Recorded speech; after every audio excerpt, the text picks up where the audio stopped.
নমস্কার বন্ধুরা, রিঙ্কুর হেসেলে স্বাগত।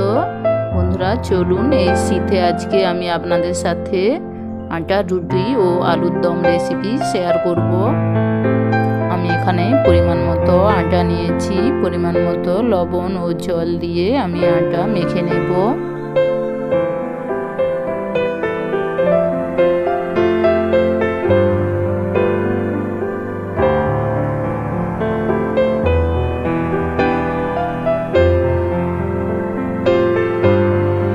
এইভাবে আমি ছোট করে আটার গোলা বানিয়ে নিয়েছি।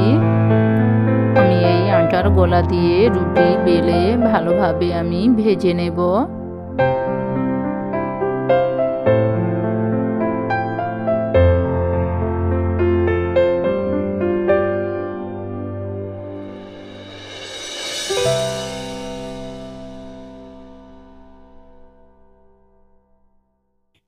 দেখুন বন্ধুরা, রুটিগুলো একেবারে গোল হয়ে ফুলে উঠেছে। এইভাবে আমি সমস্ত রুটিগুলো ভেজে নেব। রুটি ভাজা হয়ে গিয়েছে, আমি আলুর দম বানিয়ে নেব।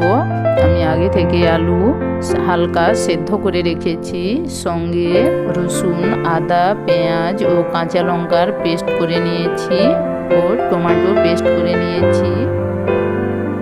প্রথমে আমি হালকা হলুদ দিয়ে আলুগুলো ভেজে নেব।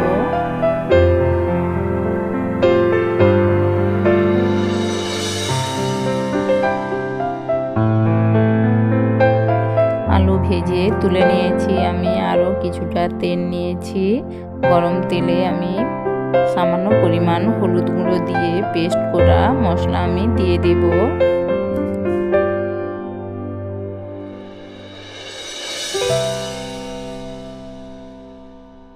মশলাটা ভাজা হয়ে গেলে ওর মধ্যে আমি পরিমাণ মতো হলুদ গুঁড়ো, লঙ্কা গুঁড়ো ও টমেটো পেস্ট নিয়ে নেব। হালকা নাড়াচাড়া করে নেব।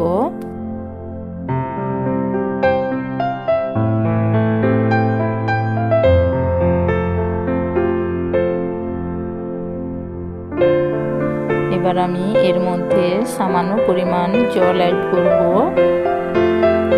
মশলাটা হালকা ফুটিয়ে নেব। এবার আমি এর মধ্যে ভেজে রাখা আলুগুলো দিয়ে মশলার সাথে আলু আমি খুব ভালোভাবে কষে নেব। সঙ্গে আমি পরিমাণ মতো লবণ নিয়ে নেব।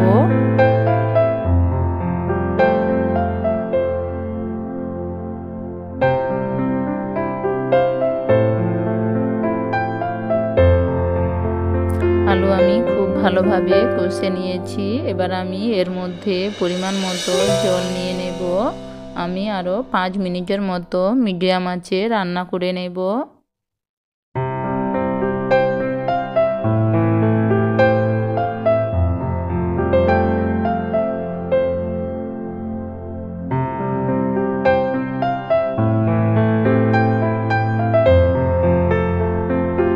আলুর দম আমার প্রায় হয়ে এসেছে।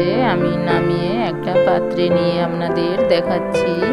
বন্ধুরা, এই শীতের দিনে রুটি আলুর দম হলে আর কোথায় নেই। একেবারে পারফেক্ট রেসিপি।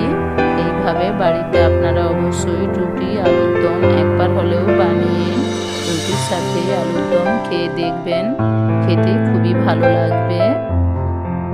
বন্ধুরা, আমার এই রেসিপি যদি আপনাদের ভালো লাগে অবশ্যই একটা লাইক ও সাবস্ক্রাইব করতে ভুলবেন না। দেখুন বন্ধুরা, আলুর দম দেখতে কত ভালো হয়েছে। এইভাবে নরম তুলতুলে রুটি দিয়ে আলুর দম রেসিপি একেবারে জাস্ট শীতে জমে যাবে। বন্ধুরা, আজ তবে এতটাই। আবার দেখা হবে নতুন কোনো রেসিপি নিয়ে।